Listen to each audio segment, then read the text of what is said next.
Hi, I'm David Norris, and I'm serving up the perfect podcast, Pompey Platter with Russ, Daz and Haz. Play up, Pompey!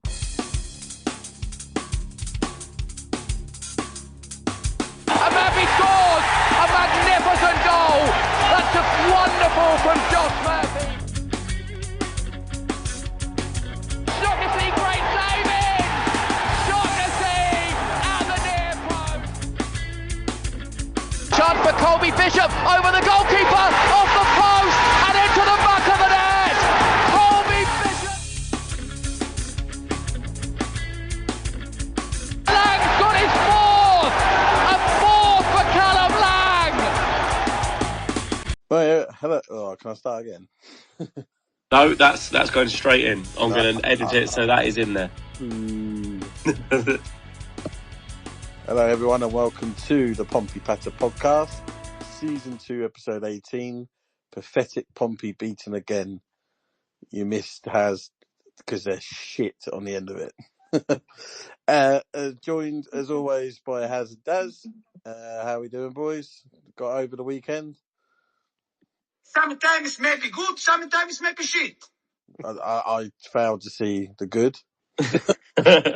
we Sometimes shit, and then the other times we're shit. yeah, all right, all good. Got to sort whatever's going on though. We'll get to it. Yeah, and I only had to watch 45 minutes of it, so it's not the end of the world for me. He's probably watching the Scum game for the rest of it. I wasn't actually, but I did actually catch the end of the Scum game, which was quite nice. Oh, did you jump up and celebrate at all when Southampton scored? No, I was devastated when Millwall scored the winner. Oh, Horrible feeling. Not good when both your teams lose, is it, Daz? No, not really. Right, let's get this shit started. So we're going to unfortunately go back over the Bristol City game. And then we're going to look ahead. We've got 2 games, haven't we? We do. So we have got this Saturday. We have got, I don't even know who we fucking got. Charlton away, lunchtime kick-off, so that's another loss. Yeah, and then Swansea away midweek, who haven't won in about 5 games, so they're going to win. Saturday has just made me so, disconnected?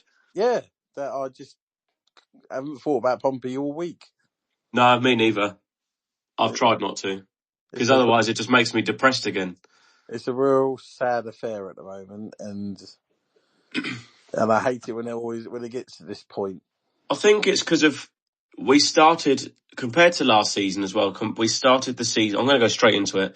We started the season so well up until probably just after the Scum game included. The performance was there. Obviously, it's going to be better. But we were kind of up there and kind of mid-table and thinking this is a really good start to the season and we can build on it. And we've just utterly shat the bed. We haven't even shat the bed. Our arseholes have exploded multiple times. From where we were, and we were in a very good position and thinking, okay, we can, there were outside talks of playoffs which were probably unrealistic, but that's of a good nature of how we started, as people were thinking, or maybe if we carry on, we could try and sneak in or, get 7th, 8th or 9th or something, not just capitulate off the face of the earth, which is exactly what we've done. And now we're in the relegation zone again for the first time since January. It's just, there's loads. It's just what. So yeah, you looking back, Middlesbrough, we won. All right, it wasn't a great game, but we won. International break in a good spot, and then since that international break, it's just getting worse and worse and worse. Well, the thing is though, obviously the Millwall game was decent. I thought it was a very good performance. Obviously, great result. Like it's the week just gone, Saturday to Saturday. Saturday good. Millwall obviously at home winning 3-1. Then up until we had the penalty and the sending off, against Sheffield United. So it's and then the rest of that has just been absolutely dross. So it's I wouldn't. I wouldn't. half the start of the week has been good, and then the second half has just dropped off. So from Wednesday half time down to now, it's just dropped off and been horrendous. I wouldn't have even said the Sheffield United game was good. What We before we we all three of us we said we contained them. We didn't offer anything attacking wise though. Well, up until we had down to 10 men, we got ourselves in good positions, but just that final ball was pretty bad. And I think, to be honest, if we started Murphy on the left-hand side, because we actually got quite a lot of joy down that left-hand side before we had the sending off, I think with Murphy there, it would have put in better balls, could have had better opportunities. But like, I don't think it was about really like the fact that we contained Sheffield United. It was two teams that had a little bit of a go, but then once we went to 10 men, that was it. It was game over. Yeah, I agree. I agree with both. Like as an away performance and a ground we do nothing at, I was very happy with a very boring 0-0. I ain't gonna lie. It's rare you're happy with a boring 0-0.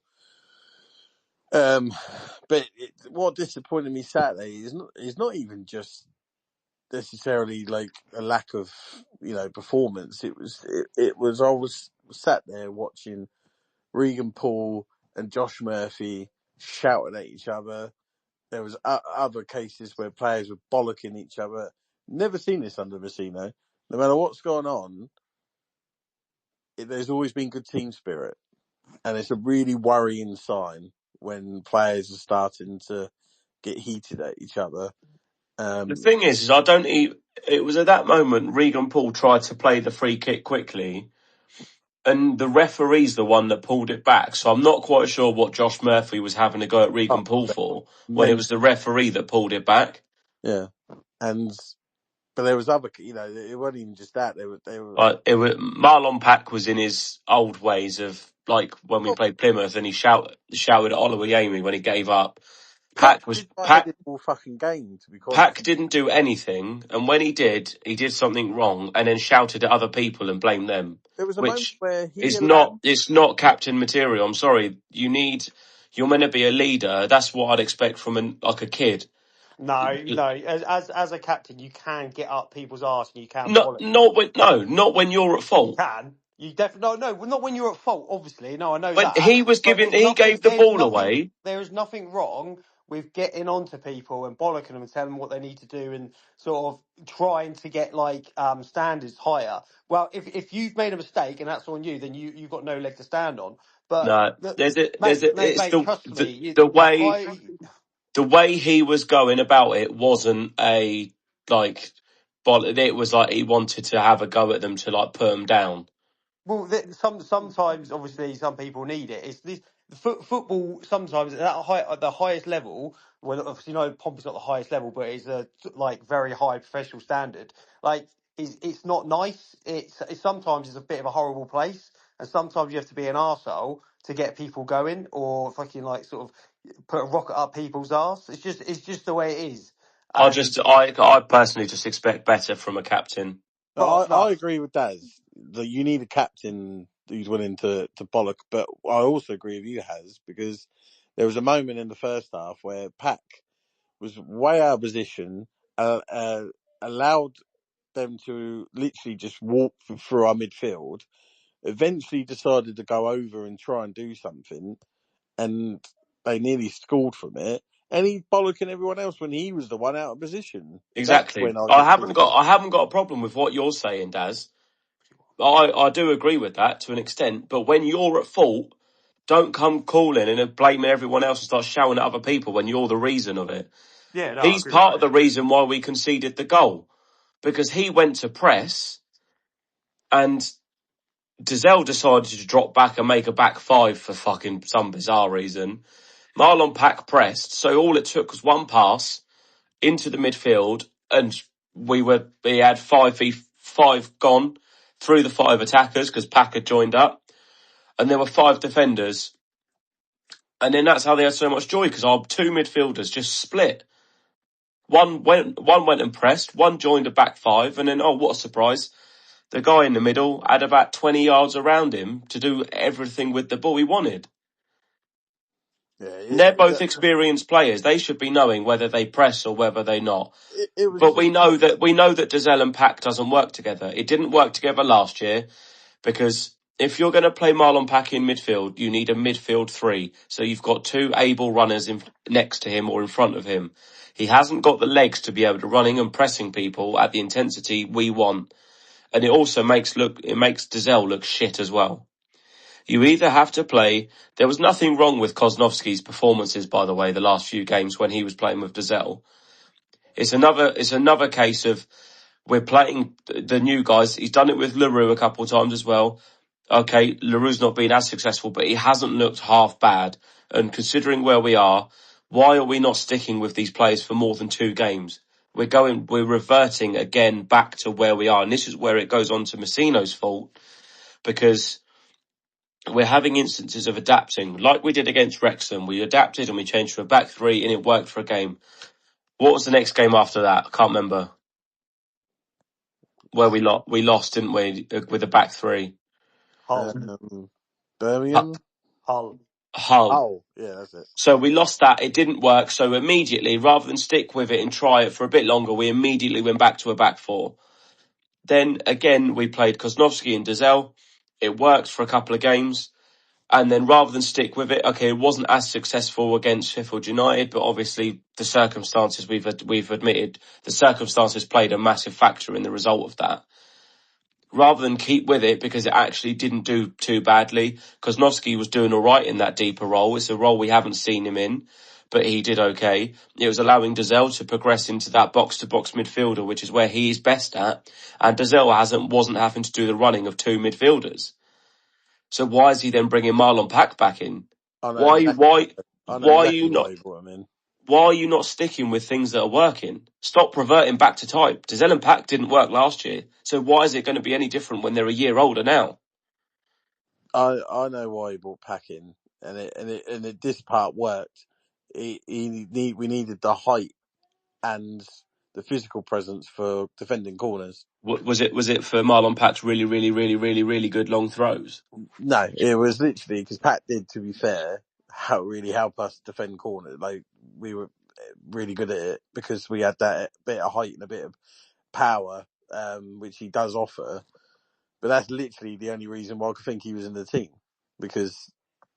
But then we got absolutely arseholed through midfield from the first minute.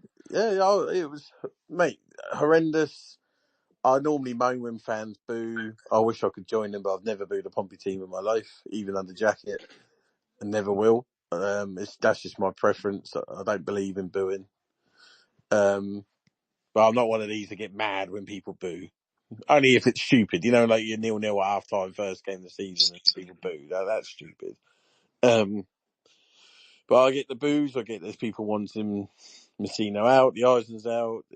The club feels like it's in a right mess at the moment. I'll start from there's not one person in this club that isn't at fault. Everybody has a part to blame. There isn't solely one person to blame or a group of people to blame, but everybody has a part in the pie of where we are right now. You start at the bottom, the players. There were 21,000 people in that stadium on Saturday, 19,000 of which are Pompey fans. Those 11 players, 15, 20 players, including the bench, are living those 19,000 people's dream of wearing that blue shirt playing at Fratton Park. They are also on a fuck ton of money and have surely got some self-pride. They need to pull their fingers out of their asses and pretend or actually play like they give a fuck. Not argue with each other on the pitch. Don't be throwing up your arms up in the air like you don't care. Put a bit of graft in and put a bit of effort in. Then you won't be getting booed by the fans.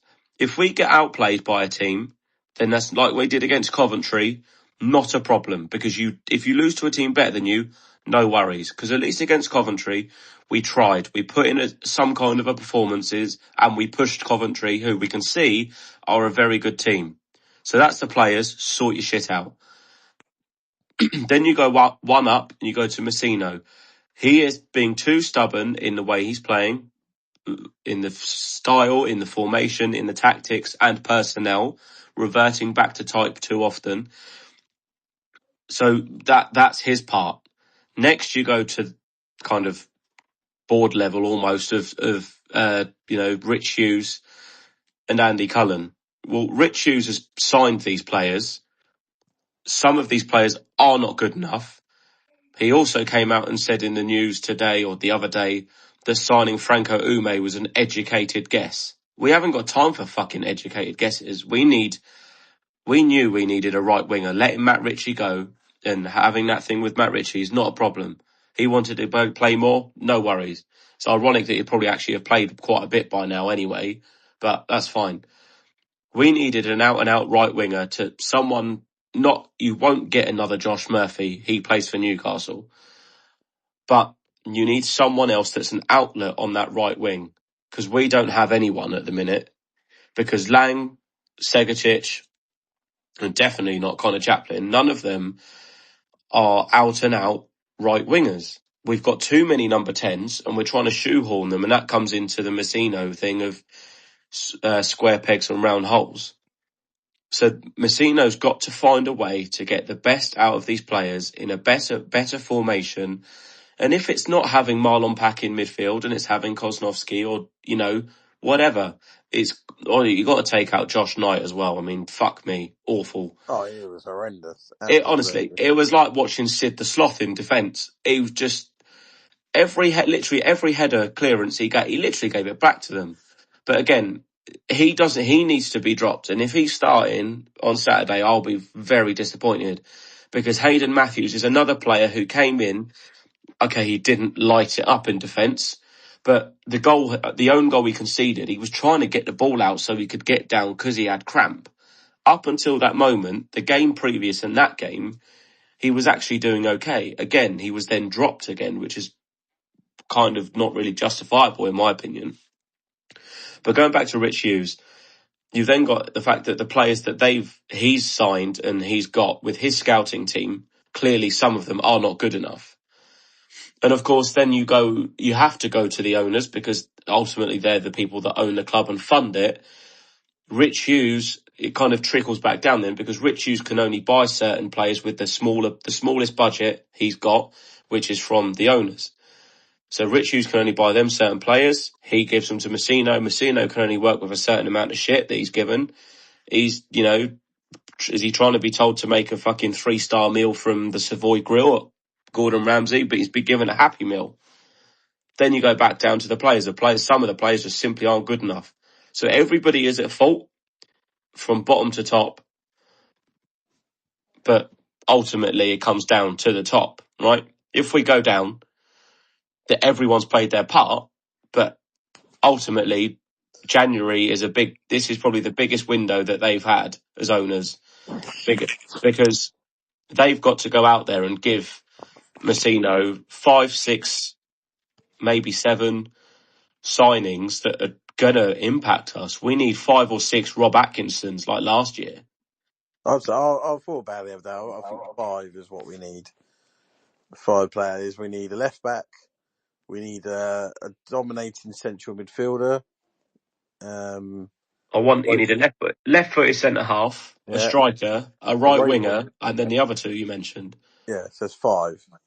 That's what's needed. And that's a minimum. And then the issue you got is I think we've only got one space free, haven't we? Well, you might as well. You can deregister Jacob Farrell straight away because he's dead. So that's 2 spaces. Bianchini back. That's 3. Send Connor Chaplin back. That's 4. Yeah, I wouldn't be upset by that. I'm sorry, but currently he's got a month to sort his shit out. I know he's been played out of position, but if those wages could be used to be getting a Rob Atkinson type, I'd rather do that. So that could be 4 places. Then you just got to get rid of 1 more. Who? Daz? What? Who else do we get rid of? Who do you get rid of to make 5 signings? So if you've already got a space, you get rid of Farrell, Bianchini and Chaplin. Who's the 1 more that you get rid of straight away to make 5 spaces? Well, I don't think they get rid of Chaplin. I think they'll keep him. And like, I know Okay, obviously he hasn't name two started more then. well, Name. but I mean, a player like Chaplin, he's got to come good at some point. Um, one of the young lads probably has to go. Like as you said, Farrell, Ume might go out on loan. Who's like that? Like He James. doesn't. He He doesn't don't count count. though. No, he Oh, it's don't count. underage. He's under 21, so he doesn't count. Um, This is the problem you've got. is Boat under 21? No, Get him out on loan, I'd say. but then you still need another centre half anyway. But we need to bring in another centre half. That's the thing. But Well, the I'd thing is, move we don't Boat need to out. bring in another centre half number wise, though, do we? We're bringing in a centre half because we just need something better. But that's what I Yeah, mean. I So mean, you can get rid of a Boat Boat. goes out on loan, you and could. Yeah, you could do. you replace him with a bet like not like I'm not saying Barrett's not a good centre back, and like that's the thing. I do like Josh Knight and Regan Paul as well, but I just think we just seem a little bit naive and a bit lightweight in those centre back positions. Like we haven't got like, but maybe if Shockmessi was there, that might help because. He's good in the air, he's a bit stronger, bigger, and that kind of thing. But we don't know whether Shockmessi. I know he's meant to be coming back this month, isn't he? At some point, I think but end of this month, isn't it? yeah, but if he's had a hamstring and like he's not had an operation on it, is he? Like Lang, like there could be a very chance he just goes again. So they're going to have to be pretty cautious with him.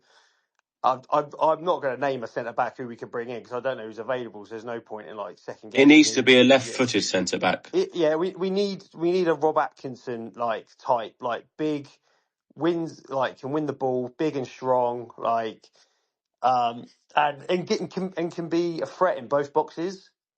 Because I just think we haven't like and again it doesn't help. Ogilvy's out. Like when Ogilvy comes back, he's a presence in both boxes. Yeah, he is. Yeah. Yeah, so yeah, I'd maybe move like the likes of Boa out, maybe just on loan though, and then get another centre back in that position.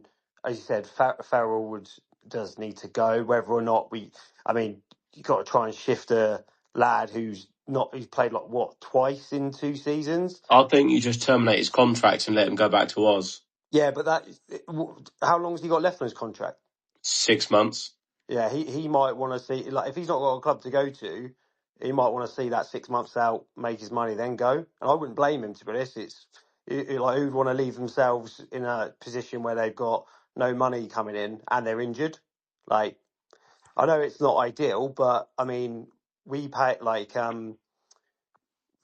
both sides signed a contract, so both sides are equally able to sort of look after themselves, and that would be him looking after themselves, I suppose. But yeah, the thing is, I feel really sorry for Farrell because I don't like I like every single Pompey player. There's no player there that I think is a bit of an arsehole, got an attitude or something. Not like like Ben Haim. Do you mean just didn't like him? Like a lot of these lads, it's just been unfortunate that they've been picking up injuries. I can guarantee they don't want to be injured; they want to be playing. But it's obviously just not working, and sometimes No, of course, and it luck hasn't. It, ties, it hasn't worked with Farrell, and and that's fine unfortunately, because it yeah, doesn't. no, it's not a problem. But we Yeah, should have probably sorted that in the summer. yeah, but the thing is, I suppose, like you think, right, he's got to come back, and that is the problem. You get it's hindsight, isn't it? Like because he had a full pre-season, didn't he? Because Yeah. obviously he had a full pre-season, so they're probably thinking, do you know what? Actually, this is all right. And like Ogilvy was always going to be our starting left back, so Farrell was always going to be seen as like number two, really, at least to start with. And so they probably thought that he wouldn't sort of get overused, so the chance of him picking up another injury would hopefully be a bit less chance. But obviously he's made of glass, isn't he, really? Because unfortunately he doesn't just pick up an injury and he's back. Like, cause there's nothing wrong with players picking up injuries. Every single player will pick up an injury. But unfortunately, his seem to not be able to sort themselves out. And they just keep to constantly going. And especially if like muscle injuries and stuff like that. sometimes if you get a really bad muscle injury, you could be done for a long time. And I hope he's not, because I want him to obviously go on and play more football. I hope it, like obviously different circumstances, but obviously like you look at like Gavin White, didn't work out here and moved back to Ireland, went back to Derry. I think was it Derry you went to? Yeah. And he's playing football again, and he's enjoying it, and he's available, which is great. And hopefully, look, Farrell maybe it just isn't cut out for the Championship. Whether he's cut out for lower down, maybe 1 or 2, I don't know, or whether he has to go back to Oz to kind of start again. I wouldn't wish that I don't wish that his career ends or anything like that. I hope he gets back playing football because he's clearly good at it, up to whatever level the Aussie League is compared to over here. But signing players from the other side of the world like that is always a punt. It's worth a punt on a couple of players. Yengi worked for a year. Farrell hasn't paid off. Waddingham hasn't really worked so far. Segacic is obviously the main one, and he has to stay fit. His injury, obviously, this season was not his fault. It was down to a contact injury rather than, like a muscular injury, which is what Waddingham and Farrell have struggled with. And then you look at Hayden Matthews again, has been available a fair amount. Again, his injury last year was down to a contact injury. He's had a few niggles, but as you said, Daz, he's not been out long term because of any muscular injuries. So I think the Aussie thing's probably run its course, but it's had a little bit of success, but not as much as probably we thought. Yeah, the whole issue with the Aussie situation is they just can't. Some of them can't take to our pitches, and that unfortunately it's just a completely different ball game over there. They play on different services, and it's not always guarantee. And I think that's what always done Yengi in, was the switch between the two, going out there. They just long flights. Do you know what I mean? It's not an ideal situation, and we got too many. The Aussie experiment hasn't worked, has it? If we're being honest, but we brought in Seggers, who top scorer. Yeah. Being one of the brighter players. He had a poor game Saturday. They all fucking did. He just needs to try and get a bit bulkier, doesn't he? Because he just gets he got shafted off the ball a fair amount. Yeah. And I know when you've got a small stature like that, it's not easy to bulk up, and you don't want him to kind of bulk up and lose any other parts of his game. No. You want him to kind of get a bit more muscle and a bit more, that he's not just going to get pushed off like by one finger off of the ball. Biggest issue with him Saturday, watching it back, was it was they singled him out. It was 3-on-1 constantly on him, yeah, and no one helped him. And that was another point I wanted to bring up. There was a moment in the first half. Schmidt had the ball. He's looking around. Every player, all 10 of them, all hid behind a Bristol City player. Not one of them wanted the ball. Things like that, they just worry me. And it got to a point where I wasn't angry anymore. I just became like I did. I got to the point where it was funny. It just it's becoming a chore. No, and that's the problem, right? You look at that first 20 odd minutes. Bristol City were all over us. They came out from the start and just blitzed us. We were fully there, turned over with our arseholes open and went, do what you like. Because we were like that for 20 minutes. And if I was a Bristol City fan, I'd actually be pretty pissed off that we only won 1-0. Because Pompey were there for the taking. They should have gone in that first half. They should have gone and got 2, 3 and probably 4. We were that bad. But they seemed to kind of get one and went, that's all we need, because these lot are that shit. they're not going to score anything. Yeah. And they did allow us back into the game in the second half, and we looked better. But I again, thought we only looked better once we brought like every attacker on we had. yeah, You know what I mean? that again. Like for me, I want to go just back to basics of 4-4-2. The moment Kirk and Bishop were on together, Bishop looked like old Bishop. And he actually nearly like got round a player, which I haven't seen him do and couldn't tell you. And was unlucky not to slot it past the goal. He was actually ended up being a really good save. And it was like, finally doing. And why did that happen? Because he had someone to play with. He was able to make the moves. Kirk just always looks like he can get in dangerous spots. And I just think, fuck it, not this play Bishop in the 10 and Kirk up front crap. Just 4-4-2, in the words of Mike Bassett. Just go back to basics, because all this stuff ain't working. All footballers know how to play 4-4-2. It's the most easiest formation to play. If I you're, think I would suggest that a majority of them don't, because they probably have never played it. Like, probably, They would have done when they're younger. A lot of well, them. I don't know, because the age of all the players now is like, obviously we've got quite a young squad, so they've probably all just mainly played 4-2-3-1 like growing up. I doubt they've probably played a lot of 4-4-2, because that formation, But it's the I can't easiest to remember. teach. Oh yeah, but I Don't suppose it take is. much to But teach it. the problem is obviously it's then who you play in the two in centre mid, because you're going to need one sitting, one going, and I just kind of don't think we. Well, I suppose you could have Dazzla and Mark in there and then alternate it, but like obviously, the problem is Giselle, that first 20 minutes was literally every time Bristol City had the ball, it was one pass forward, and they were in. I was just well, that watching was it. I was it just was the thinking, midfield. this is just horrible. And we sat off too much. Our back line, I felt, was way too deep. And like the sort of they could have had a little sit down, making a cup of tea and stuff like that in the box. And the marking, I know, like Mehmeti's come from deep and things like that, but the marking from and the attempt to get up and try and head it clear from both Josh Knight and Regan Paul, it was painful watching it. And I'm very like trying to look at the sort of the bright side of things, but I saw that and I was like, that's horrible.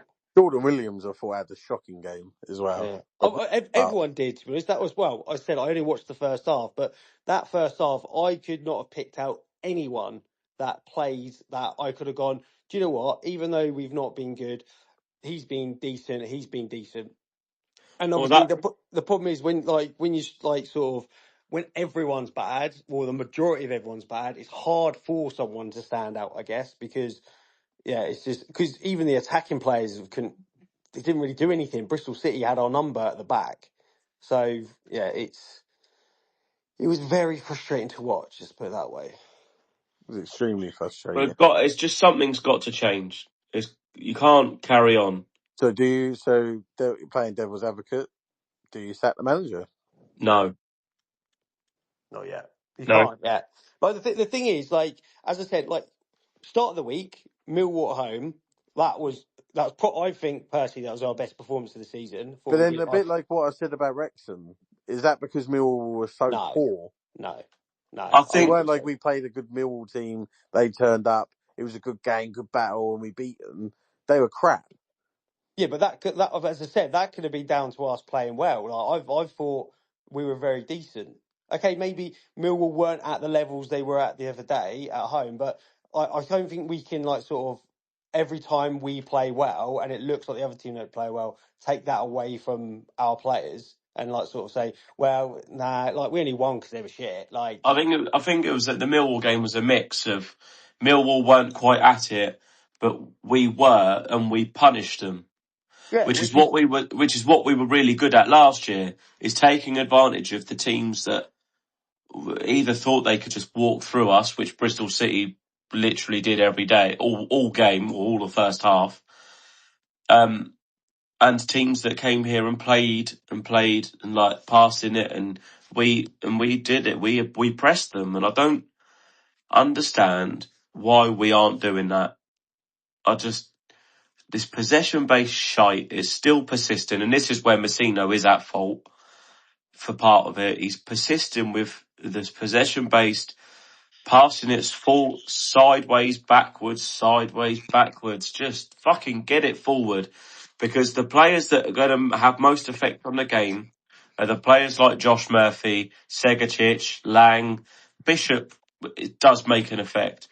So these players that you've got, there's no point having your centre halves passing it between themselves and the right back all game. Because why? You're not going to do anything. Just get it forward quicker. And if we carry on, it wouldn't surprise me if that contract that Josh Murphy got contained a nice little release clause that if we're in the shit, he'll be gone. Because he won't want to be going to League One. No, and I don't blame him. And if we were to go down, not saying we are, there's plenty of time to recover it. We've got plenty of time. We've still got all of January. How many games we got left? Like 20, 25 games left? Is it? Something like that? Yeah. We've got plenty of time, but if we were to go down, we would lose Murphy, we'd lose Nico, we'd lose Dazzla, we'd lose Segacic, we'd probably lose Lang as well. Like, we'd lose literally the half or more than half of our starting 11 to the Championship. But we'd be millionaires, Rodney. But would we though? Because if we go down the way we are, who's going to? Because you'd like to think we'd make at least $1 million out of all those players, but that's a combined, I reckon. No. I meant more what Haz said.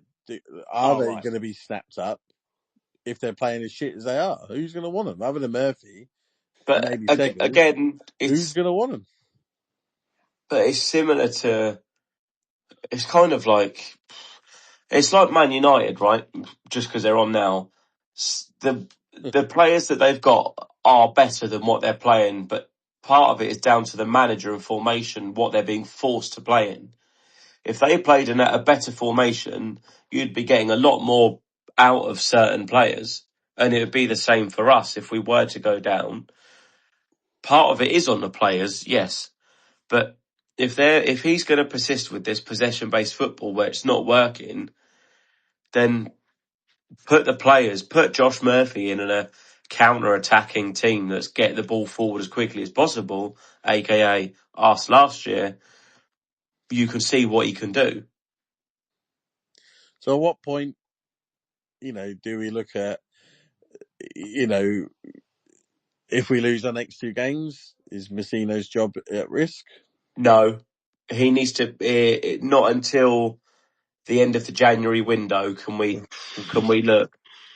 I'm scared. I'm scared, but from a personal perspective, he has the work he has done so far at this club in his he almost kind of got us in the playoffs when he first arrived. He then won us the league with 97 points in his first full season. Second, he then kept us up with a few games to spare with one of the lowest budgets in the championship right? He's worked way above what anyone would have thought he would have done when he first arrived. It was the fact that John Messina was going to be our manager. It was a bit like, what? Like, no, everyone was a bit like, brilliant, we're just getting some random Don from Oxford that's not even a proper coach yet, who's kind of still playing to be our manager. We were all like, if you thought that, like, I was a bit like, it's a bit of an odd one. Not really sure about that. We got proved wrong because he's worked wonders. He deserves to be backed in the January window. And that's why I say it's the biggest window of the Eisner's ownership. Because if they don't back him and provide him with better quality players, the 4 or 5 we're talking about, then the owners are the ones that are ultimately to blame. If they provide him with, a top striker to battle Colby Bishop with and get a top rated centre half in, and provide him with the good stuff, and he still fucks it, then it's on Messino. I just personally don't want to end up starting to hate Messino because it will go that way. But I'd rather he gets if you're less thinking now. that, you've either got to sack him before January. That'd be my preference. If we don't win our next two, I'd want him gone before I end up. Really? Oh, you can't do that, man. I That's just. don't want to hate the bloke, but I know I will if it's going to keep getting shit and shit. But if you're the ownership, right, you don't want to be going into January half-hearted, wondering, do we keep him, do we not? No, exactly. And then So next two and then no, games for me the define it. next two, Yeah, next two. the next If we don't two. pull something out of the bag, maybe give him the next home game as well. Next three. So Charlton away, Swansea away, Blackburn at home. If he doesn't win any of those three, you want him gone. Yeah, Wow. that's a personal preference because I know I'll start hating him and I don't want to hate him. I just going off of the track record of the Eisners and things like that, and obviously Richard Hughes isn't probably going to want to move him on either. I don't think he goes anywhere. It's starting to get toxic for Part. I think it's more towards the owners than the manager, and also not from the people I sit around. All they were moaning at was do you not think I saw this? I think it was Pompey Pedro put it. I might be wrong. It might have been someone else. They would be in no rush to sack Messino as well because of the compensation package. Surely is worth something of getting him if someone else was to come in for him and pay that compensation package and lose him or pay him off and him go somewhere else. At the moment, he's going to want to take him on. The thing is, it's the same. It's the same. We were saying a minute ago about the players and who would want to take them on, like after like this season. Because what people will look at is a whole body of work rather than just one season. They'll see what the likes of Josh Murphy, Bishop, Lang, and that lot have done. Maybe not the Segacic and things like that, because I suppose they could look at him for what he did in Australia. But obviously, first season in the English game, obviously, it's a bit more tougher to sort of have a look and sort of break it down and see if he's worth signing. And I suppose that the same, they'll look at John Messino, what he did with the budget he had, especially last season. The budget he had this season, like, no matter how good managers are, you can't keep outperforming your budget because you just can't. Look at Wolves. Huh? Look at Wolves in the Premier League, right? They kept selling their best players, and eventually, no matter how many times you change the manager, it's gone wrong because it's caught up with them. And not investing a proper amount into the squad currently is catching up with the Eisners, isn't it? The problem is as well is that obviously we haven't been able to really sell any assets because we haven't really had any assets in the building that we've been able to sell for like good money. Like everyone's been like you likes of Christian Sadies and things like that. Where okay, we've got a little bit. I think from what I heard, we actually made what we bought him for and a little bit extra, but we haven't got the assets like to get us a decent amount of money, in my opinion. The whole thing's it's a mess. Like I'm looking at the league table right now, and I'm thinking, right, January, Swansea gonna throw money at it, Norwich gonna throw money at it, Sheffield United gonna throw money at it. Your only real people is Oxford, and finally Charlton have been found out. Yeah. That's it. Now we've did that, and that's the thing that they have to back him. And that's not saying backing him as in like spending millions on players because that's what we don't have to do that to get the right players in. But you have to get the right players in, and they have to be ready now as soon as they come in. In January, though, if you're buying players that are ready to come in, you have to fork out money. You're not going to get them cheap. I suppose you have like some kind of loans and stuff like that. I guess but most loans of players are not playing, so are they ready doing? Well, you've got like maybe some like Premier League players that are sort of in and around it. Like I don't know. I mean, there's loads of kind of different options what you can look at. Do you know what? He keeps coming to my mind, and I keep forgetting to think. Obviously, I don't know how much he would cost. I know they're not having a good season either, but what would like maybe solve like our left back issue would be like likes of Barley Mumba. Like he's a player I've always liked at Plymouth. But then you're going down to someone that's struggling in League One. Yeah, but again, we're looking at the player, not the like, not of where they're at and things like that. Like if we got relegated this season, you'd look at likes of Josh Murphy and you wouldn't go, wow, because they got relegated. Like maybe a top end championship team wouldn't want him. They'd be like, well, we know what he can do, and that's all that matters. That's true.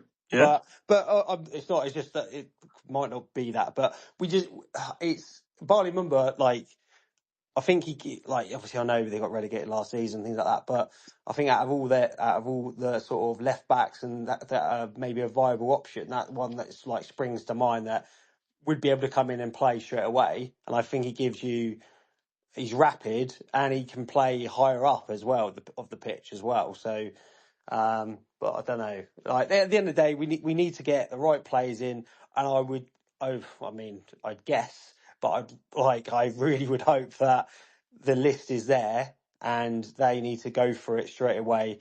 The majority need to come in towards the start of the window. We can't have it like the last week of January, then getting them in because it could be well too late by then. It's the biggest transfer window, that we've ever had, probably. Yeah, and the thing I'm holding on to is that every January so far, since Richard Hughes has come in, he's brought in the right players that has got the job done. But obviously, that's been maybe 2, maybe maximum 3 players which we've needed just to either complement or just fill some gaps. Where this one, I think we're going to need at least like 5 that can come in and do it straight away.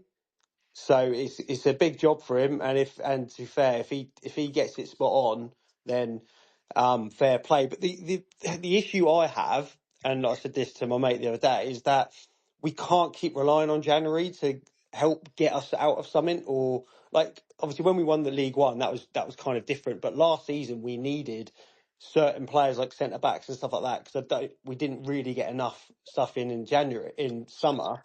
The summer has to be right, and the summer is a lot easier window to deal with than January. So we have to get in not players that like have never played English football and that kind of stuff. You need championship proven players more than you have like the odd gamble and stuff like that, or the young like hungry player, which is absolutely fine because you need a mixture. But if we do stay up in the summer, it has to be the fact that we get in championship like ready players and not like all players we might need to sort of integrate slowly and see how they do. But I suppose that's a long way yet. Let's just deal with January. Does these projects need to stop? No. But they don't. Just okay, not as many stop. in one go. Just not as many in one go. Cut down. So let's argument say we somehow stay up. Yeah. Come the summer, do we really need to go and sign another 3 or 4 projects? No, I think we've got enough now. When you do this kind of thing, you need, because you occasionally, obviously, Segacic was bought as a project, right? He's probably made more of an impact and a quicker impact than they probably first thought, which is what you want. And occasionally does happen with a project. It doesn't happen with every project. Obviously, the likes of Harvey Blair's not played enough and he's been injured too much. Franco Ume is just constantly injured. We signed him injured. So when you sign projects and you have projects, you need to accompany that with some ready-made players. But we haven't done that. Because our players now aren't ready. Even the older players that we've bought in Kosnovsky and LaRue aren't doing enough. Whether that's their fault because they're not good enough, or whether, I don't think neither of them have been actually given a fair chance yet because Messino's changing it back to the players that he had last season too often. Yeah, because for me, Kosnovsky, I thought it was very harsh to be dropped. Yeah, but that even those players that are older are not being as effective as clearly we want or needed, which is why he keeps reverting back. But so you need to accompany it. It needs to work together. A couple of young up and coming projects is fine, but you also need a couple of here and nows. You need Rob Atkinson on a permanent kind of thing. And I think if Liam Manning didn't jump ship, I think we probably would have got him. But Liam Manning going to Norwich and everything that happened with Gerd Struber and everything coming in, and it all happened and Rob Atkinson stayed, which is unfortunate for us. But we didn't go out and replace Rob Atkinson. We just stuck with what we already had. Well, they got in Josh Knight, didn't they? That's what they done. Brilliant. So we bought Sid the Sloth. Well done you. To be fair to Who Josh actually Knight, plays on the... He also doesn't... He's not also a left-footed centre-half. to be fair to Josh Knight, though, he's, other than maybe the last couple of games, he was fine before then. So, you know, all players have bad games here and there, and there was a collective bad game. He needs to be dropped, though. I'll drop him for the next game, for sure. Hayden Matthews comes in. Yeah, I agree with that. Speaking of next game, I think it's a good time to segue onto the Charlton game. Why? That was so positive and so happy. I want to talk about it more. We barely even talked about the game. We just fucking ranted for 50 minutes. There's nothing to talk about. What's there to talk about? The goal was pathetic. The performance was pathetic. We ooh-ah and ah'd in the second half. End the game. Right. Charlton. To be honest, our record at the Valley is better than Fratton Park. So there's that we're basically, you're saying there's a chance, we might be able to do something, but it's not the best stomping grounds. Have you got the stats and everything? I do have some stats, yes. So obviously Charlton actually started the season off really strong, and we're in the playoffs, early doors, 5-6 games in, and then they have pretty much shat the bed. They've conceded 11 goals in the last 3 matches. They lost 5-1 at home to Scum, and then they had 2 consecutive losses away from home, away to Stoke 3-0, and then lost 3-1 to Coventry as well. They've only scored 3 in their last 5 as well, so their goal difference has jumped right down over the last few matches. They are 6 points ahead of us currently. They're on 17th place with 23 points. We're in 22nd on 17. Our head-to-head out of the last 15 games, how many have we won? What, the last 15? Yeah. I can't remember 2. Does that include John, it's all competitions. I can remember. I remember we won in COVID 2-0, and then did we win 1-0 when it was an own goal in the EFL trophy? Probably like 2. 2 or 3, maybe. Yeah. There might be a third. Let's say I'll go 3. It was 3. So what was the third then? So if we go, didn't that Stuart O'Keefe score a goal or not? So yeah, wasn't that their like centenary, or it was like a really important day for them, wasn't it? So we won 3-1 with Jacobs, Naylor, and Cannon scoring. That was the COVID game, wasn't it? Yeah. Yeah. We then won in 2017 with a Josh McGuinness own goal. Yeah. We won 1-0. And then that was when we beat them 2 days before that in the EFL trophy game with Curtis Main scoring. Curtis Main. So I think the own goal was Stuart O'Keefe whacking it one, and it flicked off the player, didn't it? Yeah. So we have won 3 times at the Valley, and they're all of our last 3 wins in the last 15 have all been at the Valley. So, as you said, we are better away from home against them. Not that we're good at all against them, because they've won 9 of the last 15. referee is Matt Donoghue, who has already reffed us this season. He reffed our 0-0 draw in South Coast Derby. He did a fair job. Didn't do anything specifically wrong that day. So he's reffed us 7 times, only 2 wins out of that, 3 losses. He reffed us, obviously, the scum game. Oh, excuse me, tired boy. He reffed our 2-1 loss to Plymouth last year, and our two draws at home to Sheffield United, and our 2-2 draw away to Middlesbrough. So I don't think we're not particularly great with him as ref, but I don't think he's particularly done a lot wrong. No, I don't remember any of them games having anything controversial in them. No.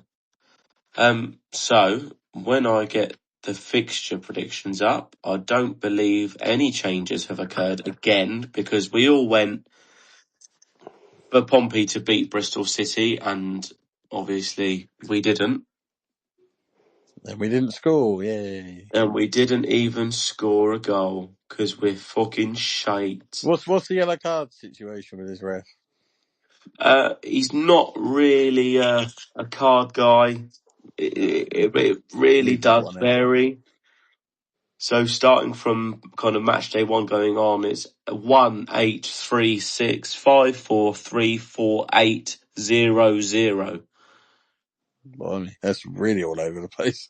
So Best left. yeah, not an easy one to have a little flicker Speaking of on. refs, how good was matey on the weekend? He needs to be like, accidentally someone needs to just run on the pitch, snap a couple of legs, and just take one for the team. There was a moment where, in the second half, where Josh Murphy was getting pulled left, right and centre and then got thrown on the floor and he waved play on. And then from that, they passed the ball. They did the same thing happened and he gave him a free kick. I know. Oh, there was no difference in that at all. And Murphy got booked because he went absolutely mental. Yeah. Less said about him the better, because I'll end up just getting really, really angry again. But of course, the 2 founding members or starting members of Jeff and Tom are the first and second member of the Sam Allison Appreciation Society. You get your own little membership card. And if you want to donate, you can get your own. We'll do a pound, £2, whatever. It'll go to charity. You can donate money. If you would like to have your own membership card with your name and a picture of Fireman Sam with Sam Allison's face imposed on it, you can have that for a bit of charity donation, for a bit of fun, and become the next member of the Sam Allison Appreciation Society for the league, the EFL's best referee. There you are, Dad. You hear that? You love the bloke. I thought you were going to have a heart attack again. Go and join Dad. Go and get involved. Right. Mate, honestly, that guy should not even be reffing at like Havant and Waterlooville level. He is genuinely an absolute angry. What was the point? I don't like. He is the shittest referee I've ever seen. Yeah, he's awful. I can't fathom how he managed to ref a Premier League game. I can't understand what they saw in him to make him go, yes, he is good enough to ref in the Premier League. No, he's shit. He was shit for us in League One. He's shit for us in the Championship. He's shit in the Premier League. He's shit for the WSL, because he absolutely shat the bed on the decisions, and both teams fucking hated him in that when he reffed his first WSL game a few weeks ago. He's just shit. And I really, really hope he's a better fireman than he is a referee. Because if he's as bad a fireman as he is a referee, people better fucking not set fire to things. Right. Prediction. Daz, you can go first. Do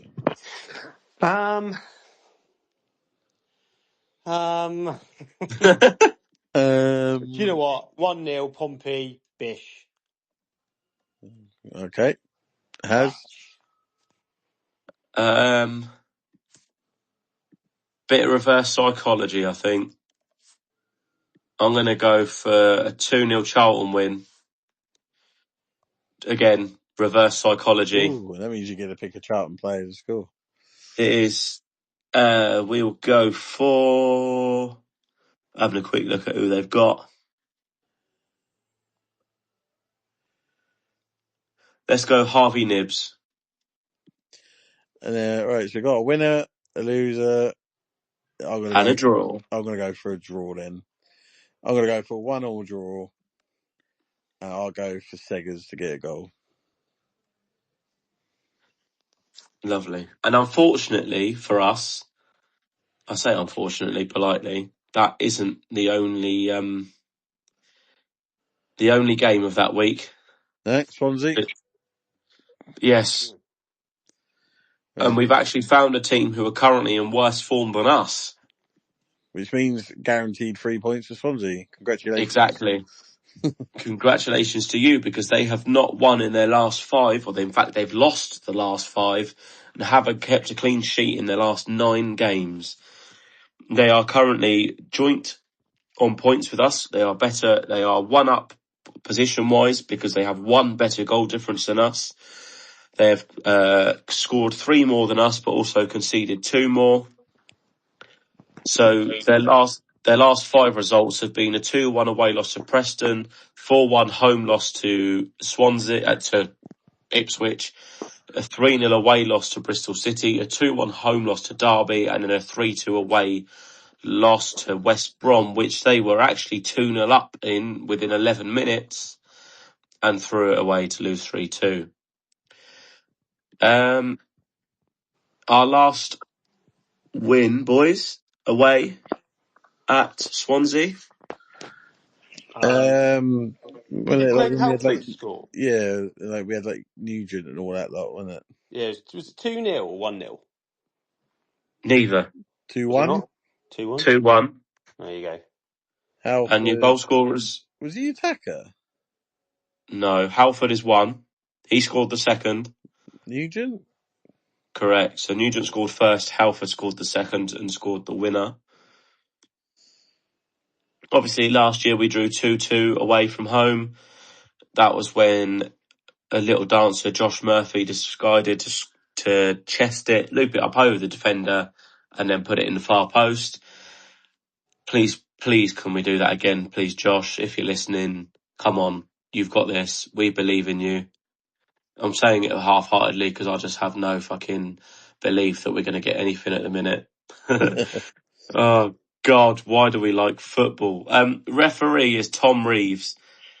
He is a pretty inexperienced referee, as in he's quite a young referee compared to, others that have been kind of about for a while. Mostly League 1 and League 2 games this year. He's only refereed 3 championship games, which Charlton Wednesday, Norwich, Oxford, and Wrexham, Blackburn. Which so far he has done 3-1, 4 yellow cards. League 1 was 4-2, 5-1.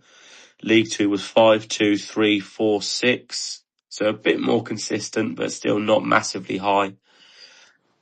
That's 3. And he's ref Portsmouth 5 times, 2 wins, 1 loss, 2 wins, 1 draw, 2 losses. The last match he refereed was our 2-0 away loss to Wickham in the FA Cup last January, which was another enthralling performance from us. Our last win was the 3rd game of our title-winning League 1 campaign when we beat who the fuck's that? Exeter, that's their name. We beat Exeter 1-0. So, predictions for this one. So Daz went first, that one. Russ? No, you go first, mate. Go on. You and me go first? Yeah. All right, I will go for a slight optimism. I'm going to go for another Desmond, repeat of last year. And I'll go for Josh Murphy because I believe that he's going to do the same goal again. Daz? It's going to be a 6-point, 2 games, and it's going to be 2-1 Pompey. And scorer is going to be Lang. I'm going to go for... So we're all going to mix up. I'm going to go for a bit of reverse psychology. A 2-1 loss. And I'm going to go for... I'm going to go for Dazzla. Fuck it. Andre, good job you did that one. Of course, he is suspended for Charlton. Yeah, I knew he was. So, quickly back to Charlton game. Your midfield was it going to be Pack and Koznovsky, I assume? Yeah, well, I don't know. I don't really want Pat there anymore, to be honest. I wanted to retire. No, I know, but he's not going to play Leroux and Koznovsky, is he? Oh, I would. No, I know you would. I would too, but I just don't see Messino doing it. You have to be inside Messino. Daz, would love that. Don't get too excited, Daz. No comment.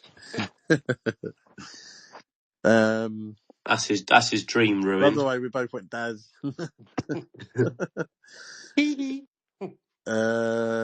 he's probably going to be packing Koznovsky in it. Unfortunately. Right, look, can we do something a bit more positive now? Yes, we can. Come on, Daz, cheer us up. Okay. Let's start with the theme music this week. And I Can thought we this guess? was... Blue Peter. Well, no, this is very Is it going to be apt. Big Break from the old Big Break TV show? Oh, yeah, everybody. I'm surprised you know that, at your age. Oh, mate, I'm a massive snooker fan. Obviously, it was before me, but I've sat there and watched all the reruns. Oh, I used to love Big Break. Love it. But I thought this was very apt at the moment. Anyhow, I thought it was going to be Hello, Darkness, my old friends.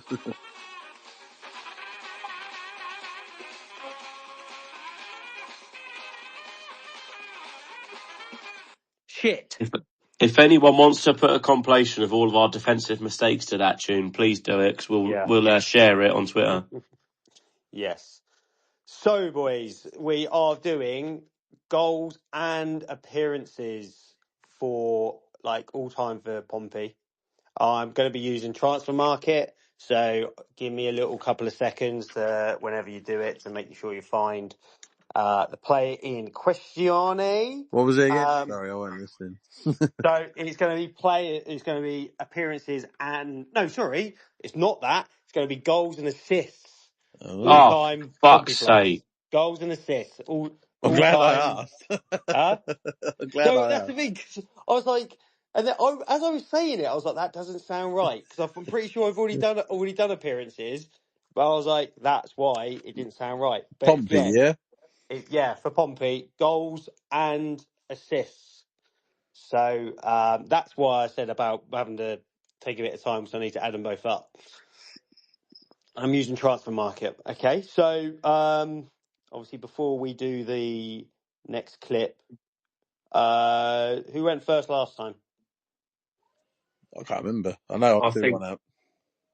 I think Russ went first last week. Has to go first. So, goals and assists. Hold on. Are you ready to jingle your bells? Let's do this. Right. Haz. What the fuck was that? Have you ever go onto YouTube and type in "Are you ready to jingle your bells"? I'm not going to play the whole thing because it's a very rude song. Problem with assists though is they never used to record it years ago, did they? Maybe not. So you might have to think of maybe players more recent. Okay. Yeah, it's the gamble you got to take, boys. Okay, I will go straight in for Jamal Lowe. And yeah, don't worry, I'm using Transfer Market for Jamal Lowe because we know we had an issue last time. So just bear with me. Let me find him. This would be better because it adds to the suspense. Jamal Lowe, what do you reckon? 30? What, 30 goals and assists? Yeah. It's got to be higher than that, surely. No. Hold on, I had this earlier. Where's that gone I now? reckon about 50 odd. This is a good start. Because I had a minute ago, because I was looking up Ronan Curtis as a kind of a test, and then it had it on its side for some reason, but then it's just suddenly disappeared. All seasons. This is a great start. This is a good start. This is a fantastic Listen, start. All shit. right, Top here we tier. go. Here we go. We're in. 29 plus 18 is 47. Ooh. I said 50, huh? Not too bad. Not too bad at all. Right. Russ.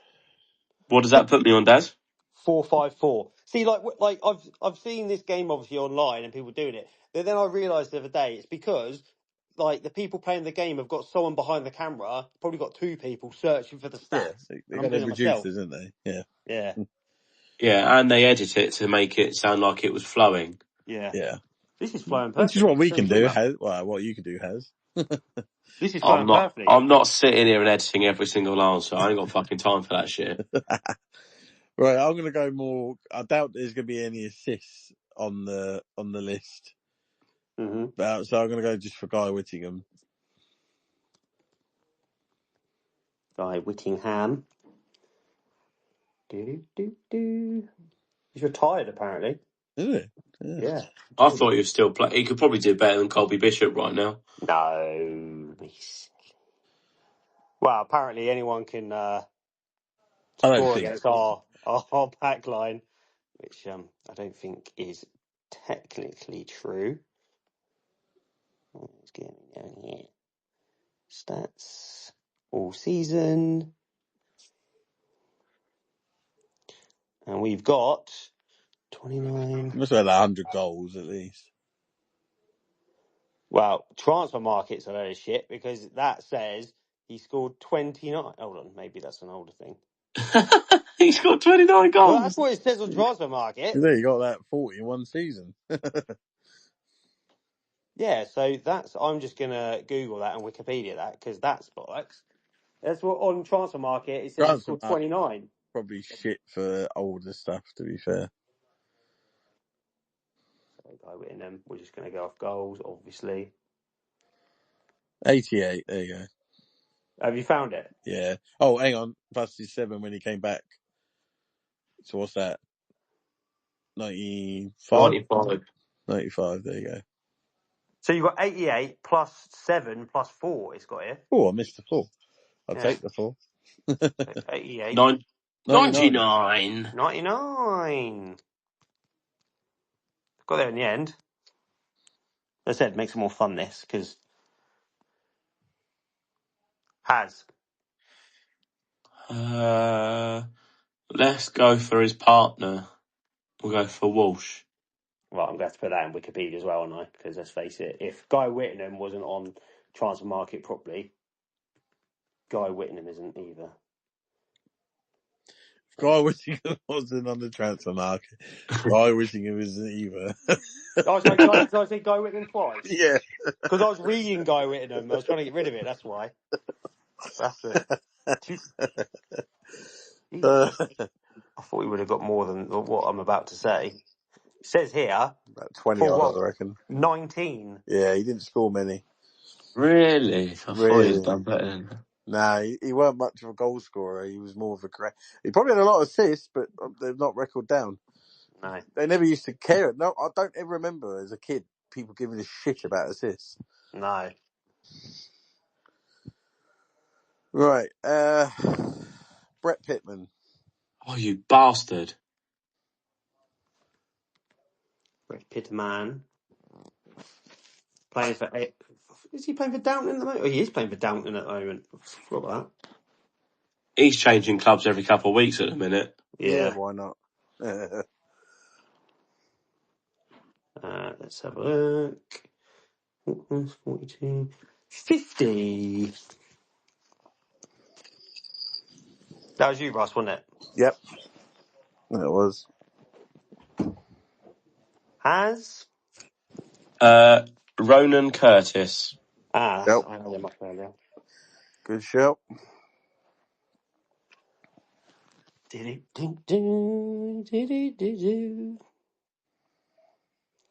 Ronan Curtis. Let's have that. All seasons.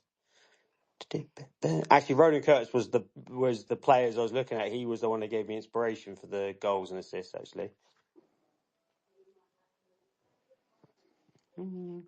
99.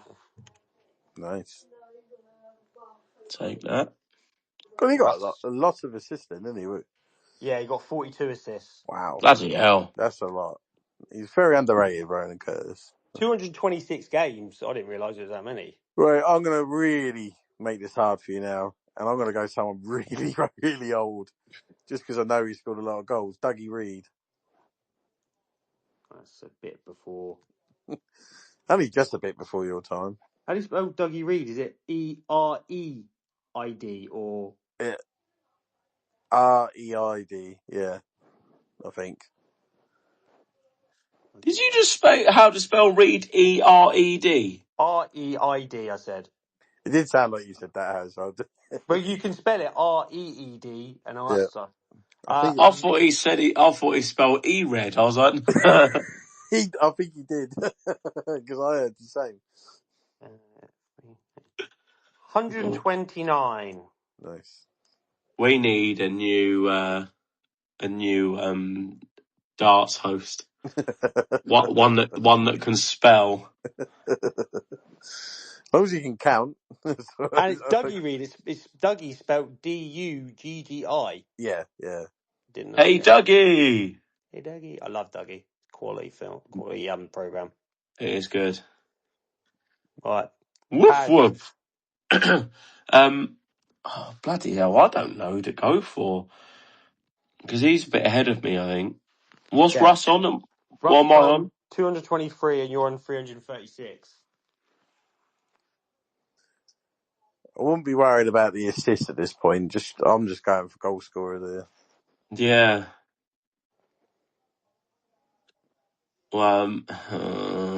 Colby Bishop. Colby Bishop. That's a good shout because he's got a few assists as well. Yeah, he will have a few. Well, he's got like 50. Was it 58 goals? 59 goals? 60 goals? Maybe 10 assists? Maybe. Yeah.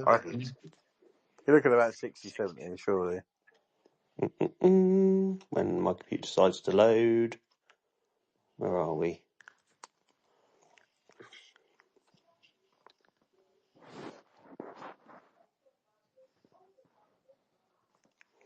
Ding, ding, ding. 57. 67. He's got 57 goals and 10 assists. Yeah, pretty much what you said, wasn't it? Pretty much. Let's go for who's another goal scorer? Mickey Quinn. Oh, that's a Google again, I guess. Mickey Quinn. So this won't show assists, obviously. No, I'm just going for goal scorers at the moment. 54. Correct. What does that leave me on? 169. Okay. What, I'm on 268? 269. 269.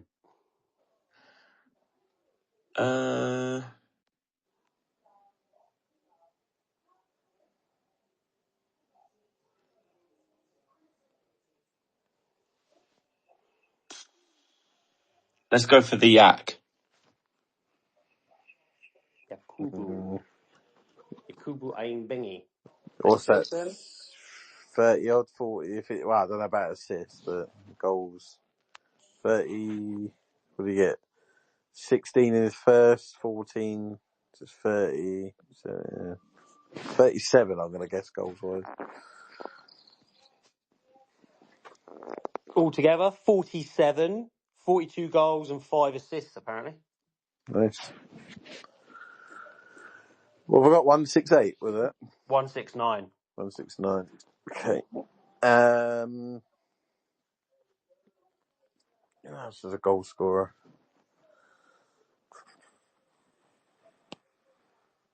I haven't had many goal scorers recently, have we?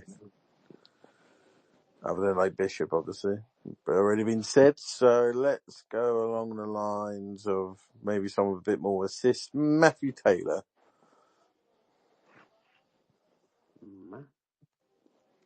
Yeah. The problem is there's loads of Matthew Taylors, isn't there?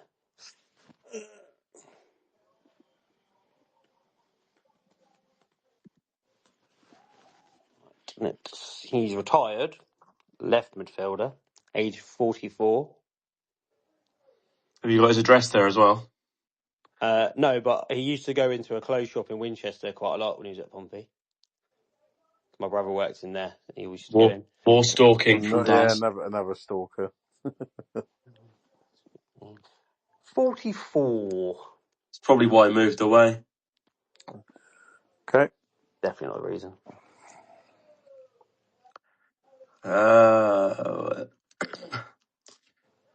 Again, going for out-and-out goal scorers, like Lee Bradbury. That's a good shout, actually. Lee Bradbury.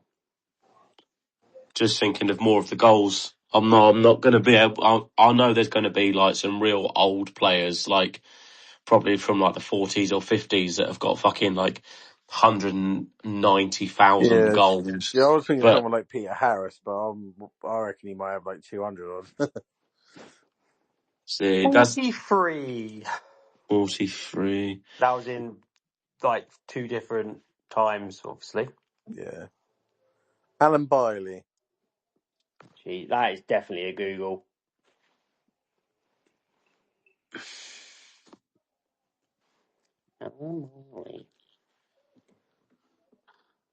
Similar haircut to me back in the day. Alan Bailey, 50. What was that leave me on? Leave you with 75.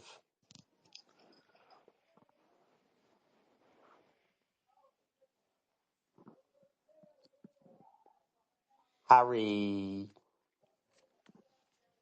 We'll go for similar lines of Lee Bradbury. We'll go Claridge.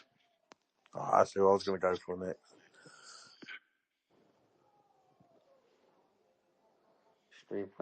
I'd say it's probably similar to Bradbury, I'd say, but if he can get around 50 odd, maybe that might... Might be more, to be honest. You reckon? What, more than 50? Possibly. He did have about 2 or 3 really good seasons. Depends, though. He's not going to have assists counting, though, is he? 36 here. They're all. Apparently. Thought it'd be more than that. But he would have had a lot of assists, but obviously they didn't get written down in them days, unless you were like Man United or something like that. How many have I got left? 75. I'm going to take a punt at someone like Ike Clark. Who? Ike Clark. Ike Clark. Yeah, it was around when we won like the old First Division. Goal scorer. How do you spell Ike as in I-K-E? Yeah. Ike Clark. Come on, know your Pompey history, mate. Jesus Christ. No, I don't want to. You're talking about a proper legend here that won us the league title and everything. Yeah, 1947 to 1953. Exactly. Yeah, You were a... should have known that. Daz, you were alive, mate. You should know. He's a league title winning player. Like, respect the man. I'm not saying I'm not disrespecting You are by not knowing him. Oh, yeah, sorry. Right, 49. Okay. So what does that leave me on? 26. Oh.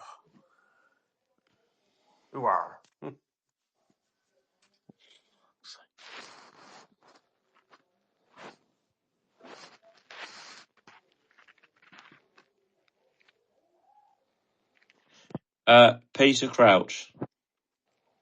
That is definitely a transfer market. We can go with that. Well, saying that, even then, like assists, like when he first at Pompey wouldn't have Yeah, been included, would it? his assist should be on there. Do you reckon his assist from the first time he was out with us though? Because that's a massive difference in football between the first time and the second time. Yeah, true. So 34 goals, 4 assists. Because he wasn't really at us for long both times, was he? Really? No.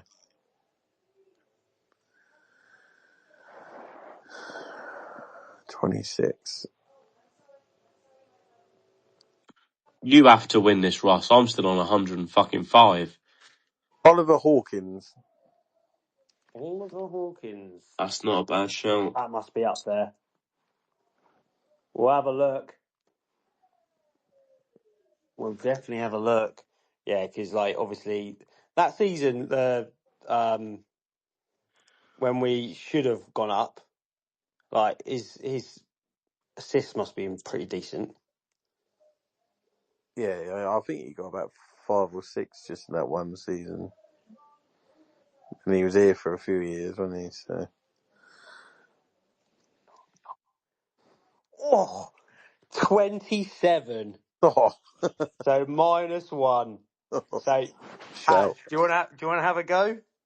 You got to get 105. Got to have a go. Why So not? you've got to have a look. So you've got to get 105 pretty much.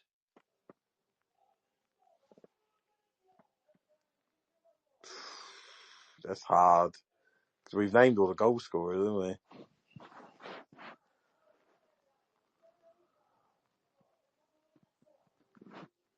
You'd have to take a punt on one of the old players.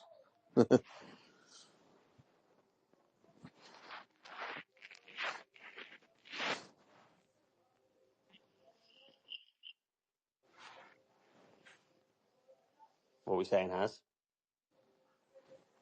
Is he there? I don't know. Is he? Harry? I'm here. Oh, you're there.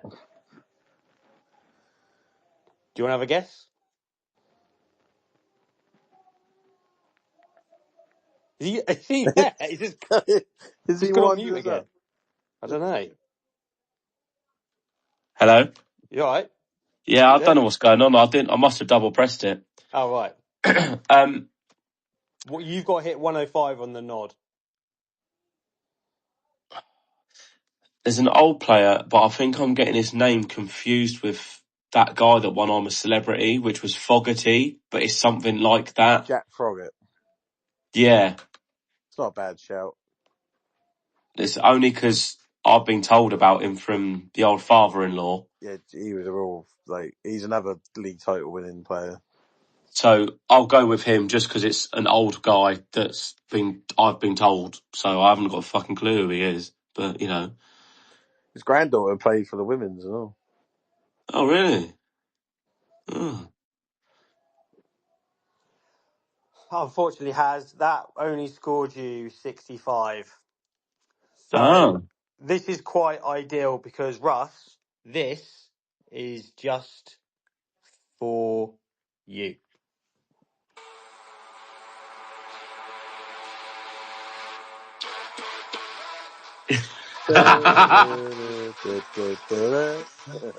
Max Verstappen. Oh, I don't know. Prick. I'll tell you what, if he ends up winning this title, I'm going to never watch Formula One again.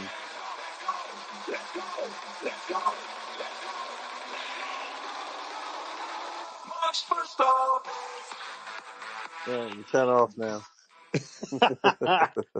Come on, Lando. Because I was looking for celebration things, and then I looked at the TV and I just saw Max Verstappen there, and I was like, this will be perfect. Come on, Lando. No, You can do it, boy. come on, Max. Shut up. No. There's no way you want Max Verstappen to. There is, mate. I like him. Oh, no! Lando is turned into a No. right little diva. No, he's a prick. He's a cunt. I hate everything about him. I love him. He disgusts me. Nah. Oof. It, Fight. for me, it was Oscar. I wanted Oscar to win the title No, all he's along. not But British. What are you so, on? that don't mean shit. You support the Brits. No, I will if they're all right. But Mac, like Lando, What's like, Lando done wrong? huh? He's a little wet wipe. Like literally, like Hang on. And Verstappen isn't. moaning on the rate. No, Max, like the amount of Max is the times biggest Lando will whinger I've pop ever up. seen in my life.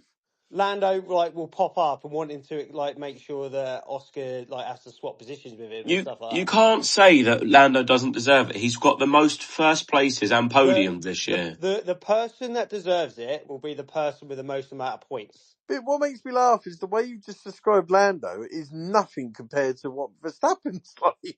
Well, what's he done though? What He's is like? always fucking moaning. He'll smash into someone and go, They all moan. They that was literally their fault. every single one of them moans. They all moan. But why are you then Max picking on doesn't moan. Lando? Max doesn't moan any more than any of the other Oh, he drivers. does. Oh, he doesn't. does. He He does. He does. doesn't. Come on, mate. He's well known to be the most. And he even admits himself he knows he's a moany little twat. He doesn't Yeah, care. but they all are. They literally all moan. Right. Can I just say, this is a football podcast, so we're now going to do this. Hey.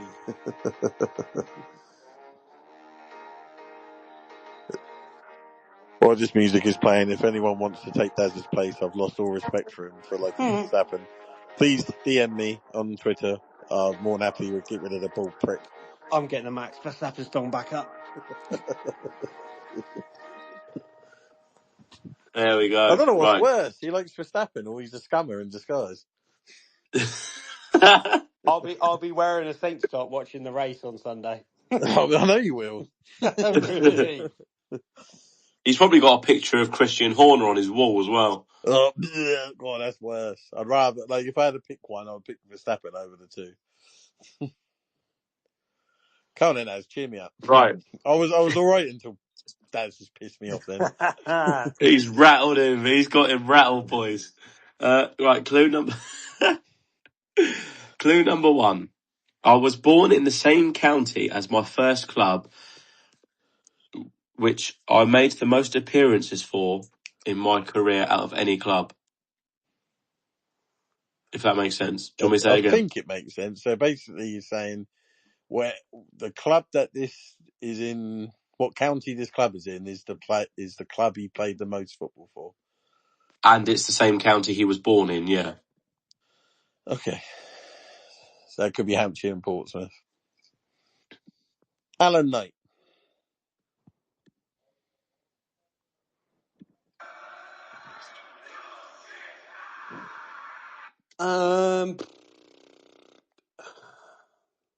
Because I'm trying to think of, obviously, the thing is, when he says the most amount of appearances, it makes me think he's played for a couple of clubs. Probably. It's just, Uh, it literally could be anyone. This is going to be left field. I'm going to go Guy Butters. Do you even know where he's from? Actually, I think he's from London. So I think, I think he was at Tottenham before he came to us, wasn't he? I think. So he might not have played that many. Clue number 2. I played with Jermaine Pennant, Lee Holmes, and Darren Moore, but not at Pompey. All right, Darren Moore. What's that? Bristol City? No, Bristol City. Bradford City. Yeah, let's see if I can play for. Is he at West Brom? Yeah, oh yeah, well done. Yeah, West Brom. Where did we get him from? Did we get him from Bradford? I can't remember, to be honest. I think we got him from Bradford. The West Brom. Did he also play for Derby? Yes, he did. And then other than that, I honestly don't know. I think he was at Derby when the worst team in the Premier League, I think. Yeah, I think you're right. Lee Holmes. He's played for everyone. Did he play for West Brom? Lee Holmes. He's played for. Did he play for Charlton? Lee Holmes. He's played for. Has Lee Holmes played for Scum as well? Yeah, he is a scammer as well, isn't he? Is he? Oh, No idea. no, I'm not the type I'm thinking of. But he has played for Scum, yeah. So Scum... And Jermaine Pennant. So you've got Liverpool. Who else does he play for over here? Arsenal, obviously. Arsenal, yeah. Liverpool. He left up Birmingham, was he at? Birmingham, yeah. Who was at Birmingham at that time, though? None of these are crossing over. No. Normally you find like, oh, you know. Trying to think of a player around. Where he went after us. Like, I know he was on loan, but I mean, or after Liverpool, I should say. Because Arsenal and Birmingham were before, weren't they? Didn't Pennant also play at West Ham for a bit? I don't remember him there, but he could have done. I don't know. We'll have to have a little guess because you need another clue. Should we just throw a couple of guesses out? Yeah, you pick someone I'll pick someone who went with Darren Moore.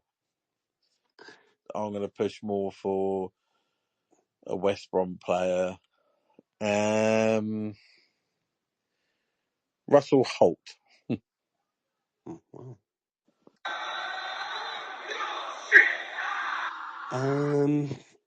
Player that I can't think of any players that have played. Boom.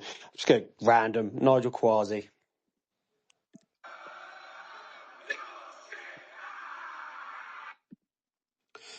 Your third and final clue. Don't forget, this is to make it 3 in a row that you don't get. Jesus. I made 519 appearances in my career, scoring 95 goals. With 19 appearances coming for Pompey, scoring 1. That's kind of 2 clues in one there, so you're not getting any extras. Well, extras after we get it wrong. 1 goal, 19 appearances. Jeez, 19 appearances. Do you reckon this is a bad striker or winger? I reckon you got more chance of a winger. I'm saying that could be a midfielder. 99 goals ain't a lot, is it? For 500 appearances. 1 goal, 19 appearances. 1 goal. 1 goal.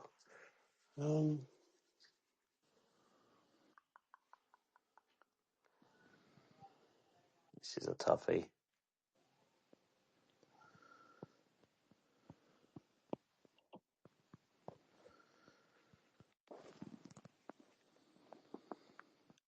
"19 appearances." So do we think it's like a winger?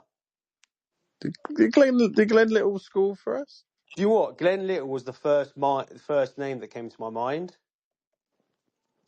Because I don't think he played many games. And I'm guessing he would have scored. I just can't think if he did who against.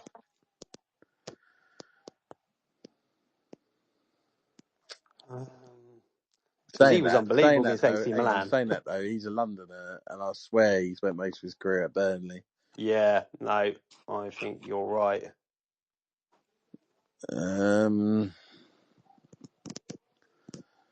Fuck's sake, 1 goal.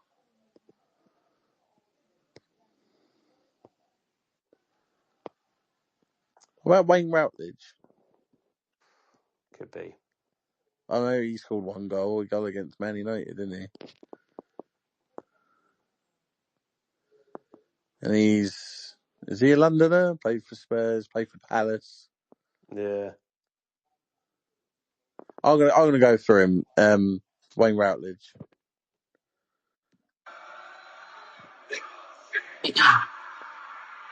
Don't forget, London isn't a county. No, I know. Daz, all hopes are on you now, my friend. So 19 goals, 19 appearances and 1 goal. Oh my God, this is going to be... I have no idea. 3 weeks in a row, boys. I've had you. Hang on, we've got a king of Hail Marys left here. We do. He'll come out with it. Jesus, what? This is... So 500... I think I'm just going to have to give up. I have no idea. Can't give Come up. on. Can't You give got up. to give a Hail You Mary. got to say a name, but don't rush it. Think. Don't rush it. Take your time. 19 appearances, 1 goal for Pompey. That tells me it could be a loan, maybe. Obviously, it's thinking of an English player. The county bit means nothing, really, does it? No. Because obviously you could have a number of teams in that county. Well, it's like Tim Sherwood. Could be. It's going to be a player that's probably around like a 1 season player, isn't it? Really, 19 games. They say that. I think he only got one Tim Sherwood. But in saying that, when would he have played with Pennant? Unless he was on loan somewhere, Pennant. Mm. So it's what, Pennant? The other 2 players? Lee Holmes and I always forget the third. Darren Moore. Darren Moore, that was it. Oh. Jason Roberts, he got 1 goal. Did he play 19 though? That's a good shout, actually. Yeah, go on, Jason Roberts.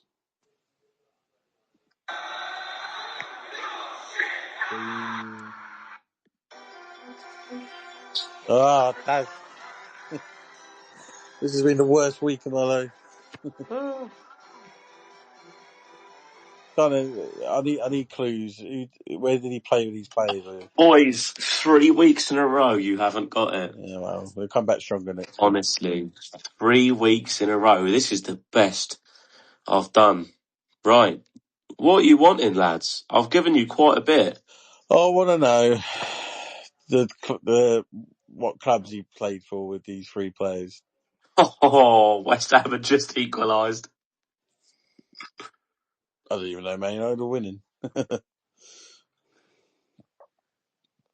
Go on, what are you wanting to know? Because I've given you the 3 appearances. Clubs, the 3 players, what clubs did he play with them at? Do you want the name of the player and it, or do you want just the 2 clubs? Say the player and the name, player and the club name. So Jermaine Pennant, Watford, Lee Holmes and Darren Moore, Derby County. Watford and Derby.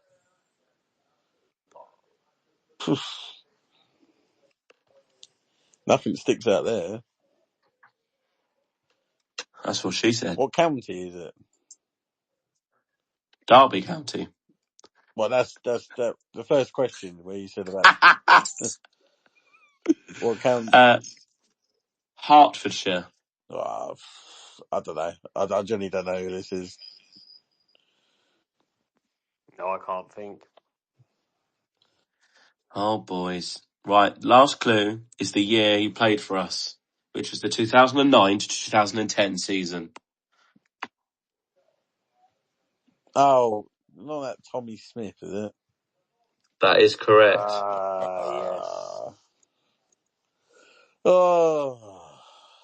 Oh dear, 3 in a row. What are we going to do? Not even existed.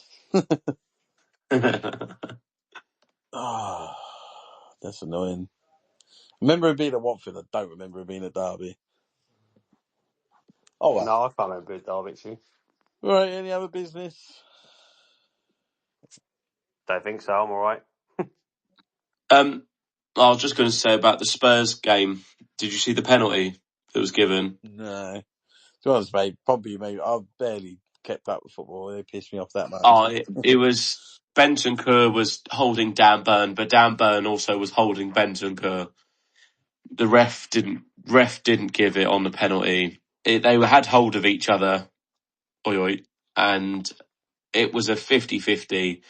And it's one of those from every corner, players have got hold of each other, haven't they? The ref's not given it, but VAR have told him to go and look at the monitor, and he's given a penalty to Newcastle for it. And it was just, I couldn't believe that he gave it a penalty. The only two people I know that thought it was a penalty are the two twats that they had on Ref Watch on Sky Sports News, which was Dermot Gallagher and Jay Boothroyd. Yeah. Well, Like, you the speak refs like pick you up the listen. refs anyway, don't they? Yeah, well, I listened to like Gary Lineker and Alan Shearer on The Rest Is Football and that, and even they were like, if we give them penalties for that, you give them penalties for everything. Like, you can't be doing that. It's not a penalty because it's a 50-50, and it's also the fact that you're going to have to give penalties, like 15 penalties every game, because every corner people have got hold of each other. Yeah, exactly. So Yeah, no. it was have a look, boys. It's a bizarre decision, and as soon as it said that VAR were looking at it and they sent him to the monitor, you know exactly what decision he's going to come to. What is going So on with Spurs at the moment, anyway? I don't know, mate. To be honest, it's a bit bizarre. Because you looked good at the beginning of the season. Sort of Yeah, like followed Pompey. yeah, it's not looking good, bruv. Not looking good. What was your goalie doing against Fulham? I did see that. His brain went walkies. He didn't even bother running and get back in the goal. Like, he just didn't. It was pathetic. Yeah, it wasn't very good. Wow. But there we are. I don't expect anything less from him. There's now reports coming out that he's going to Inter Milan, so he can go to Inter Milan if he wants. Hopefully he does. Right. Fingers crossed. Let's end it there then, boys. Good luck to the Pompey fans travelling to Charlton, that long distance away. Just put in a performance, lads. Player wise, I thought you meant you the get fans, backed then. everywhere. You get backed everywhere you go. Like the Pompey fans, we do believe in you, despite our bitching and moaning for the last 2 hours. We do believe in you. You just got to show us something, show us some intent, and we'll back you.